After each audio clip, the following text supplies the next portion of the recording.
தமிழக அரசியலில் ஒரு மாபெரும் கேள்விக்குறி எழுந்துள்ளது. நடிகர் விஜய் தனது தமிழக வெற்றி கழகம் கட்சியின் மூலம் 2026 சட்டமன்ற தேர்தலில் ஒரு மெகா கூட்டணியில் இணைவாரா அல்லது தனித்து போட்டியிடுவாரா? 2024 செப்டம்பரில் அதிகாரப்பூர்வமாக தேர்தல் ஆணையத்தில் பதிவு செய்யப்பட்ட டிவிகே தற்போது ஒரு ரசிகர் மன்றமாக அல்லாமல் ஒரு பலமான அரசியல் சக்தியாக உருவெடுத்துள்ளது. விக்கிரவாண்டி மாநாட்டில் கூடிய லட்சக்கணக்கான மக்கள் தமிழக அரசியலில் ஒரு மாற்றத்தை எதிர்பார்க்கிறார்கள் என்பதை உலகிற்கு உரக்கச் சொன்னது.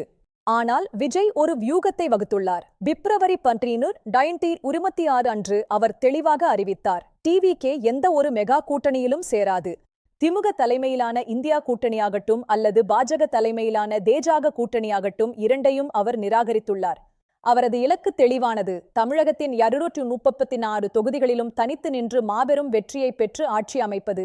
பாஜகவை ஒரு சித்தாந்த எதிரியாகவும் ஆளும் திமுகவை மக்கள் விரோத சக்தியாகவும் விஜய் வர்ணித்துள்ளார். இது ஒரு இருமுனை தாக்குதல். மதுரை மாநாட்டில் அறிமுகப்படுத்தப்பட்ட விசில் சின்னம் ஒரு புதிய நிர்வாகத்திற்கான சமிக்ஞையாக சில்லெட்டு புரட்சியை முன்னெடுக்கிறது. திராவிட கட்சிகளுக்கு இடையே ஊசலாடும் நடுநிலை மற்றும் அதிருப்தி வாக்குகளை கவர்வதே இவரது முக்கிய திட்டமாக உள்ளது. இருப்பினும் ஒரு சிறிய விதிவிலக்கு உள்ளது. புதுச்சேரியில் NMK கட்சியுடன் விஜய் ஒரு தந்திரோபாய கூட்டணியை அமைத்துள்ளார். இது தமிழகத்தில் ஒருவேளை தேர்தல் முடிவுகளுக்கு பிறகு அமையக்கூடிய கூட்டணி அரசியலுக்கான ஒரு வெள்ளோட்டமா என்ற கேள்வியையும் எழுப்பியுள்ளது. ஏப்ரல் 16 அன்று வெளியிடப்பட்ட டிவிகேவின் தேர்தல் அறிக்கை குறிப்பாக இளைஞர்கள் மற்றும் பெண்களை மையமாக கொண்டுள்ளது. குடும்பத் தலைவிகளுக்கு மாதம் 2500 ரூபாய் நிதியுதவி மற்றும் பிறந்த குழந்தைகளுக்கான ஆசிர்வாட் கிட் போன்ற திட்டங்கள் பெரும் வரவேற்பை பெற்றுள்ளன. பட்டதாரி இளைஞர்களுக்கு மாதம் 4000 ரூபாய் வேலையில்லா உதவித்தொகை மற்றும் 5 லட்சம் வேலைவாய்ப்புகள் என அதிரடி அறிவிப்புகள் உள்ளன. 2036க்குள் தமிழக பொருளாதாரத்தை $1.6 டிரில்லியன் உயர்த்துவது என்ற இலக்கை விஜய் நிர்ணயித்துள்ளார். நீட் தேர்வை ரத்து செய்வது மற்றும் 200 யூனிட் இலவச மின்சாரம் போன்ற வாக்குறுதிகள் மற்ற கட்சிகளுடன் போட்டியிடும் வகையில் உள்ளன. திமுகவை ஒரு குடும்ப ஆட்சி என்று கடுமையாக விமர்சித்து வரும் விஜய் ஊழல் புகார்களையும் முன்வைத்து வருகிறார். குடும்ப அதிகாரத்தை விட மக்கள் அதிகாரமே மேலானது என்ற முழக்கத்தை அவர் தனது பிரசாரத்தின் மையமாக வைத்துள்ளார். அதிமுக தரப்பில் இந்த புதிய வரவை எப்படி பார்க்கிறார்கள்? எடப்பாடி பழனிசாமி இதுவரை மெகா கூட்டணி குறித்து மெளனம் காத்து வருகிறார்.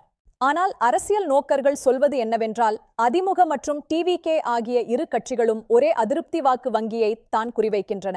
சீமான் தலைமையிலான நாம் தமிழர் கட்சிக்கும் விஜயின் வருகை ஒரு பெரும் சவாலாகவே அமைந்துள்ளது. இருவரும் தனித்தனியாக களம் காண்கிறார்கள். திமுக கூட்டணியில் உள்ள விசிக போன்ற கட்சிகளின் தலைவர்கள் விஜய் நிகழ்ச்சிகளில் கலந்து கொள்வது கூட்டணியில் விரிசல் ஏற்படுமோ என்ற ஐயத்தை ஏற்படுத்தியுள்ளது.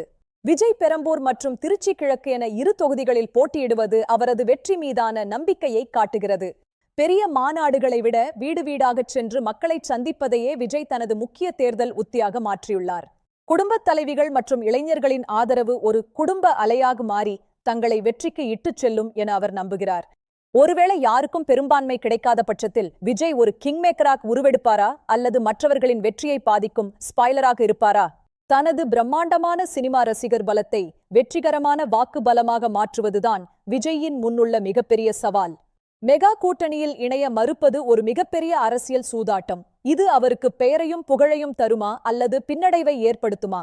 2026 ஏப்ரல் 23 அன்று நடைபெறவுள்ள இந்த தேர்தல் தமிழக அரசியல் வரலாற்றில் ஒரு திருப்புமுனையாக அமையப்போகிறது. விஜயின் இந்த தனிப்பாதை தமிழக மக்களுக்கு பிடிக்குமா அல்லது அவர்கள் மீண்டும் ஒரு மெகா கூட்டணியையே நாடுவார்களா என்பது மே 4 தெரிந்துவிடும். தமிழக அரசியல் களம் தற்போது மிகவும் பரபரப்பாக உள்ளது.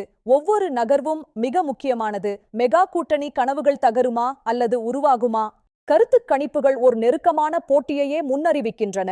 விஜயின் வருகை திராவிட கட்சிகளின் கோட்டையை தகர்க்குமா என்பதுதான் தற்போதைய ஹாட் டாபிக். நடுநிலை வாக்காளர்கள் மற்றும் புதிய தலைமுறை வாக்காளர்கள் யாரை தேர்ந்தெடுக்கப் போகிறார்கள் என்பதில்தான் தமிழகத்தின் எதிர்காலம் அடங்கியுள்ளது. 70,000 பூத் ஏஜெண்டுகளை நியமித்து கட்சி கட்டமைப்பை வலுவாக்கியுள்ள விஜய் ஒரு முழுநேர அரசியல்வாதியாக தன்னை நிலைநிறுத்தியுள்ளார். அரசு நிர்வாகத்தில் நிலவும் ஊழல்களை பற்றி பேசும்போது விஜயின் குரல் மிகவும் ஆவேசமாக ஒலிக்கிறது. இது மக்களை சென்றடையுமா? மதச்சார்பற்ற சமூக நீதி என்ற தனது கட்சியின் கொள்கையில் அவர் மிகவும் உறுதியாக இருக்கிறார். இது அனைத்து தரப்பு மக்களையும் ஈர்க்குமா? தலைமைச் செயலகத்தை நோக்கிய விஜயின் இந்த பயணம் பூக்களால் ஆனதா அல்லது முட்களால் ஆனதா என்பதை காலம்தான் பதில் சொல்லும். தமிழகத்தில் ஒரு நிலையான ஆட்சியை தரப்போவது யார்? மெகா கூட்டணியா அல்லது விஜயின் தனித்த போராட்டமா? விவாதம் தொடர்கிறது. ஒரு நடிகராக வெற்றி பெற்ற விஜய் ஒரு சிறந்த நிர்வாகியாகவும் தலைவராகவும் மக்கள் மனதை வெல்வாரா? தமிழகமே உற்று நோக்குகிறது. தமிழக அரசியலில் ஒரு புதிய அத்தியாயம் எழுதப்பட்டு வருகிறது. இதில் விஜயின் பங்கு என்னவாக இருக்கும் என்பது இன்னும் சில வாரங்களில் தெரிந்துவிடும். விஜயின் இந்த அதிரடி முடிவுகள் அவரை அரியணையில் ஏற்றுமா அல்லது மெகா கூட்டணிதான் தீர்வு என அவர் நினைக்க வேண்டுமா? உங்கள் கருத்துக்களை கீழே பகிருங்கள். தமிழக அரசியலின் ஒவ்வொரு திருப்பத்தையும் உடனுக்குடன் தெரிந்து கொள்ள எங்களை பின்தொடருங்கள். இது உண்மை AI செய்திகளுக்காக. நன்றி.